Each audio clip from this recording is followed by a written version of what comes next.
In today's video, I'm going to be reviewing the Oura Ring and my experience with it over the last 2 years. The Oura Ring is a sleep and activity tracker that measures everything from your sleep cycles to your steps to your heart rate and heart rate variability. It uses this data to help you determine how well rested your body is and how hard you can push it during your next workout. But does it live up to the hype? And how does it compare to other wearable devices that track sleep and activity? I've been wearing the Oura Ring for over 2 years now, and I have a lot to say about it.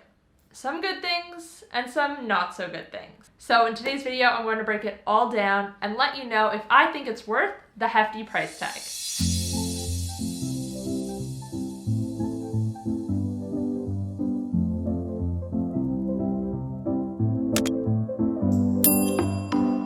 Hey guys, welcome back to my channel. If you're new here, my name's Kate. I'm a health coach and I post videos on a high-fat, nutrient-dense way of eating.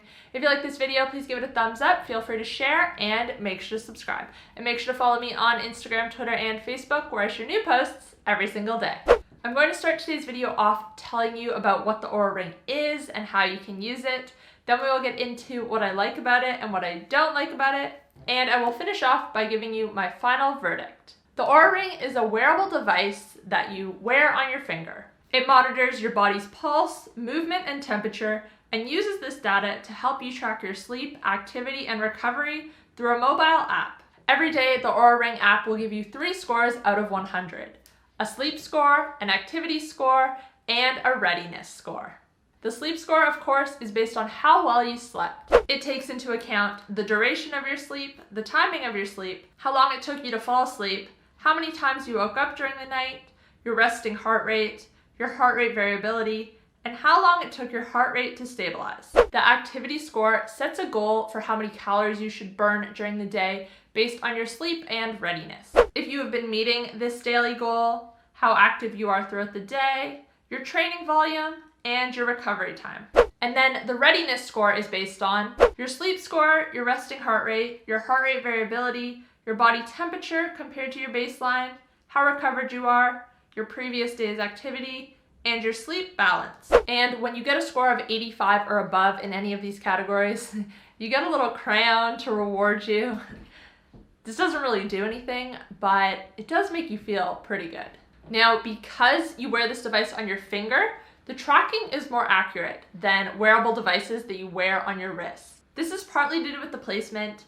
On your wrist, it is more likely to move, but it also has to do with the fact that the sensors in the Oura Ring are a lot more advanced than most watches on the market. One of the metrics Oura Ring can track that most wearable devices can't is heart rate variability, or HRV. HRV is the variance between your heartbeats. A higher HRV score indicates your heartbeats have more variance, while a lower score indicates less variance. And you might automatically think that lower would be better, but it's actually the opposite. A higher HRV with more variance means your heart is responding quicker to changes. In summary, high HRV is associated with rest and digest, general fitness, and good recovery, whereas a low HRV is associated with fight or flight, stress, illness, or overtraining. Now, your baseline HRV is highly individual, so there's no standard for what you should aim for. Oura Ring will tell you how your HRV compares to your baseline and will use that in its calculations.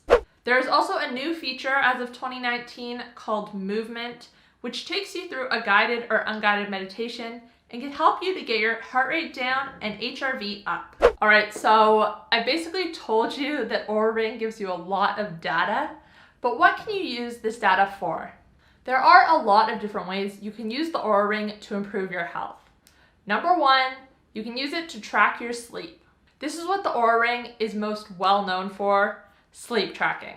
Oura Ring is able to tell when you are in different sleep cycles: awake, light sleep, deep sleep, and REM sleep. This is super handy because while you may be getting enough sleep time-wise, the quality of that sleep could be lacking. It is so important to make sure you are getting the right amount of deep sleep and REM sleep especially. Deep sleep is when your body is doing the most recovery. Human growth hormone is released during this sleep cycle, allowing your tissues to repair and grow. Whereas REM sleep is important for your brain. It stimulates the areas of your brain that are essential for learning and making or retaining memories. If you are lacking in either one of these, your health will suffer. Number 2, tracking activity. Oura Ring also tracks your steps and your heart rate throughout the day. If you wear it during exercise, it will also be able to give you an idea of how much energy you exerted after you're done. Number 3, tracking recovery. Putting the sleep and activity data together will give you an idea of how well recovered you are. Heart rate variability, which we touched on before, and also your resting heart rate are key here. High HRV and low RHR means you are well recovered. Low HRV and high RHR mean you are still recovering. There are other factors that could be a sign of good or bad recovery as well, some of which being how long it took you to fall asleep, your body temperature, and your sleep timing. Now, I know this seems like a lot of data, but you don't have to dig into it all if you don't want to, because the Oura Ring does that for you. Every day when you open your app, there will be tips and suggestions based on your results. For example, if you had a poor night's sleep and your body is not fully recovered, Oura Ring will suggest you take it easy and maybe skip the gym that day. On the flip side, if you had an amazing sleep and have a high HRV, signaling you are well recovered, Oura will suggest it is a good time to have a hard workout. Number 4, monitoring trends. Oura Ring will also track trends over time and allow you to view this data in graphs. You can view this data for pretty much every metric Oura Ring uses, from total sleep time and time in each sleep cycle to your resting heart rate and HRV. You can also add tags on different days and track trends with those as well. For example, every time you have a glass of wine in the evening, you can use the alcohol tag, and this will give you a better sense of how alcohol affects you. Number 5, tracking your menstrual cycle. This only applies to women, of course, but this is one of the most handy things about the Oura Ring. As hormone levels change throughout your cycle, your body temperature varies as well. In the luteal phase of your cycle, just before your period, your body temperature goes up. And I'll talk a little bit more about this in just a second. Okay, so that was a pretty in-depth summary of what the Oura Ring is, how it works, and how you can use it. Now we'll get into my thoughts. What I like about Oura Ring. Number 1, the sleep tracking feature. Hands down, the sleep tracking is my absolute favorite feature. And as far as I can tell from my experience and from what I've read, the sleep tracking is very accurate. And Oura Ring has allowed me to see how different things I'm doing affect my sleep. Alcohol, for example, horrible for my sleep. Less REM, less deep sleep, my HRV tanks, my resting heart rate goes up. Sometimes my body temperature goes up as well. And I know some people say that having a glass of wine or having a beer helps them to sleep. While it may help you to fall asleep, that doesn't mean that it's helping your sleep quality. And Oura Ring makes this pretty clear. Number 2 is the heart rate variability tracking. Like I said before, most wearable devices do not track this, and why it's so important is for recovery. It really is a key metric in gauging how recovered you are. Now, if you don't exercise that much, then this might not matter to you, but if you are someone who works out regularly, then this is just so great. Number 3, tracking my cycle. As I mentioned earlier, during your menstrual cycle, your body temperature varies. In the luteal phase, just before your period, your body temperature will go up. And this can help you to predict when your next period will be. When I see my body temperature start to rise, I know what's on the way. Number 4, the simplicity. I really like the layout of the app and how easy it is to navigate. Right from the homepage, you can see all 3 of your scores, and you can click on any one of them for further details. Oura provides you with a lot of data, but the simplicity of the app makes it not overwhelming. And number 5 is that it is a one-time purchase. Yes, the price tag is pretty steep, coming in at $400 minimum, but it is a one-time purchase. One of Oura Ring's biggest competitors, Whoop, which offers similar tracking for sleep and activity, uses a subscription model where you must pay $30 a month in order to use the device and the app. This adds up to $360 a year. So less than Oura in the first year, but beyond that, it adds up pretty fast. What I don't like. And now, what I don't like about the Oura Ring. Number 1, the activity tracker. Honestly, the activity tracker is not great. The steps are not accurate. It doesn't allow you to start and record a workout. It records based on when it thinks you're working out and the activity you're doing, and you can change the activity type after. And this means that you can't upload the stats of your workout to an app like Strava, which is a bit of a bummer. And you can't see any data while you're working out, such as the duration of your workout, your heart rate, and your respiratory rate, all of which would be good to know. The other problem I have is something I'm not sure of the solution to. Because it is a ring, if you're doing any weightlifting, it can be quite uncomfortable. When I'm doing deadlift, for example, the barbell and the ring pinch my skin together, which isn't great.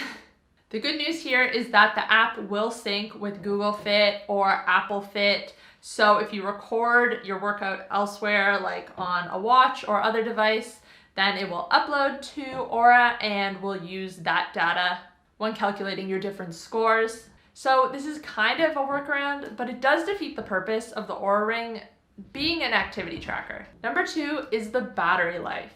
On Oura's website, they say the battery can last up to 7 days before needing a charge. And I will say that for the first year, my ring would probably last about 4 to 5 days before I had to charge it. But after that, I couldn't go more than a day and a half. So because of this, and also because it's just not a great activity tracker, I've stopped wearing my ring during the day entirely, and I only wear it at night. Which is fine. I use my watch to record my workouts, and like I said, it does upload to the Oura app, but I mean, it's not ideal. All things considered, I do really love my Oura Ring. It's become a big part of my routine to wake up, check my scores, and plan my day from there. There's been days where I was going to work out, but the ring has convinced me that I probably need a rest day. And on the flip side, there have been days where I kind of wanted to skip my workout, and Oura Ring convinced me not to. It has allowed me to see how different factors affect my sleep, working out in the morning versus working out in the evening, eating 1 hour before bed versus eating 3 hours before bed, wearing my blue light blocking glasses or not. I get noticeably more REM when I wear my blue light blockers from sunset until I'm going to bed, and I also fall asleep easier. And like I said before, Oura provides a lot of data, but the simplicity of the app makes it not overwhelming. The design of the ring is also very minimal, making it easy to wear day to day without being obnoxious. I do really wish the fitness tracker was better because I would prefer to wear just this than to wear my watch every day. But in summary, I think that if you are someone who is looking to improve their sleep or to track their recovery, the Oura Ring is awesome. This would be great for you. But if you're looking for an activity tracker, not so much. Anyways, guys, I hope you enjoyed this video and that it helped you to decide whether the Oura Ring is right for you or not. I mentioned earlier in the video about the Whoop band. I think it's called the Whoop band, which is one of Oura Ring's competitors. And I actually just purchased one and signed up for a 6-month subscription. So I'm going to be trying that out. Let me know if you would like a review on that once I've tried it out for a couple of months. I'm really interested to see how it compares to the Oura Ring, which, like I said, I do really love this, especially for sleep. Let me know in the comments down below if you have tried the Oura Ring and what your thoughts are. If you enjoyed this video, you might also like my video on the benefits of red light therapy, which you can check out here. If you want to catch up on my most recent upload, you can click here. And if you want to check out my keto and carnivore diet coaching programs, you can click here. Thanks again, guys. I'll see you next time. Bye.